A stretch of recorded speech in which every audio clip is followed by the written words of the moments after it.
A blank uniform is a blank history. Not always.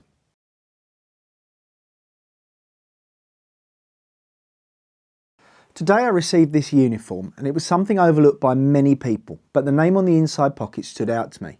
The name, JTG Durbin, which is likely a mishearing of his correct initials, JTD Durbin, along with the buttons for the Gordon Highlanders and the cut of the jacket which is unique to the Scottish regiments, notice how it's cut at the front for wear with a sporran, gave me the chance to do a little bit of research, and this led to an interesting backstory.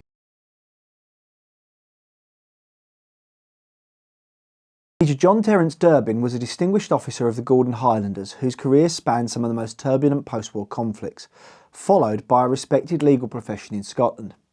Born on the 2nd of April 1928 in London, Durbin grew up in Surrey and attended Wallington County Grammar School. His academic promise led him on to King's College London, where he began his studies before opting for a military career. Durbin joined the Gordon Highlanders on a short service commission on the 30th of November 1946, aged just 18. His early years saw him posted to Berlin during the tense aftermath of the Soviet blockade. The main party of the 1st Battalion, the Gordons, flew into Gatow Airport in May 1949, immediately after the blockade had been lifted.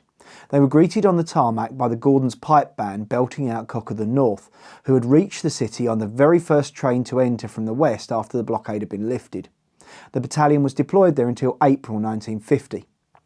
In 1952, Durbin was seconded to the 1st Battalion, the Black Watch, and at some point he was attached to the Royal Fusiliers during the Korean War. The Fusiliers connection is not obvious though, as it is only thanks to a passing mention in a regimental journal that I even know he was with them. Although he narrowly missed the 2nd Battle of the Hook by a matter of weeks, he served as a platoon commander for the 3rd Battle of the Hook, which was much the same as the 2nd, bloody, violent and savagely cold.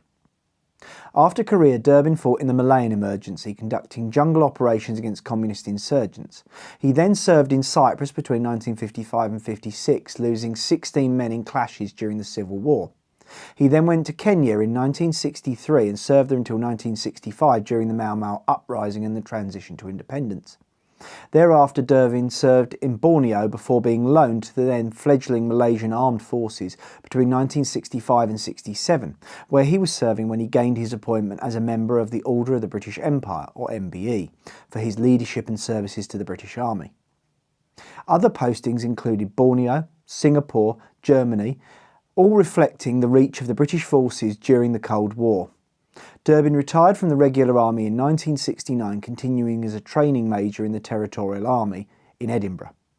After leaving the army, Durbin studied law at Glasgow University and became a solicitor, specialising in property conveyancing. He worked with Haig Scott & Co Limited in Edinburgh until his retirement in 1990, was a lifetime member of the Society of Writers to Her Majesty's Signet, which is an independent society of Scottish lawyers dating back to the 16th century. Durbin remained closely connected to the Gordon Highlanders, attending regimental events well into his 80s, and in 2011, at the age of 83, he proudly paraded with them for the final time at the unveiling of the Gordon Highlanders statue in Aberdeen.